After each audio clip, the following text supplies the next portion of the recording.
Dahulu kala, di negeri Mesir yang megah, hiduplah seorang raja yang sangat kejam bernama Firaun. Ia takut kehilangan kekuasaan karena para peramal memberitahu bahwa akan lahir seorang anak laki-laki dari Bani Israel yang kelak akan menghancurkan kekuasaannya. Suara langkah tentara dan tangisan bayi terdengar lembut. Maka Firaun memerintahkan semua bayi laki-laki yang lahir dari Bani Israel untuk dibunuh. Sungguh, perintah itu sangat kejam dan menakutkan. Dengan hati penuh cemas, sang ibu meletakkan peti itu ke sungai Nil. Air sungai perlahan membawa bayi kecil itu menjauh. Akhirnya, peti itu terbawa hingga ke taman istana Firaun. Istri Firaun, Asiyah, menemukannya. Hatinya luluh melihat bayi mungil itu. Bayi Musa tersenyum dalam pelukan Asiyah.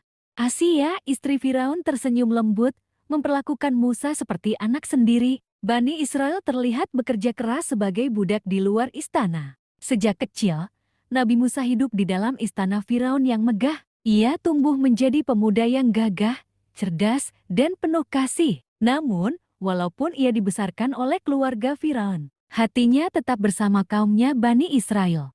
Suatu hari, ketika Musa berjalan di kota, ia melihat seorang Mesir memukul seorang dari Bani Israel. Melihat ketidakadilan itu, Musa berusaha menolong kaumnya. Dalam perkelahian itu, tanpa sengaja, Musa memukul orang Mesir itu hingga meninggal dunia.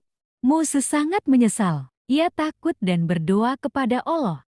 Musa terlihat sedih dan berdoa sendirian di tempat sepi.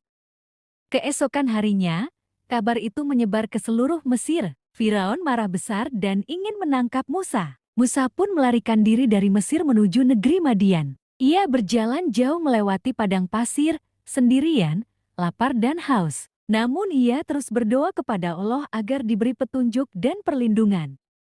Setelah bertahun-tahun tinggal di Madian, Nabi Musa menerima wahyu dari Allah di Gunung Dar. Allah memerintahkannya kembali ke Mesir untuk menghadapi Firaun, raja yang sombong dan kejam. Dengan ditemani saudaranya, Harun, Musa kembali ke istana Firaun dan berkata dengan penuh keyakinan.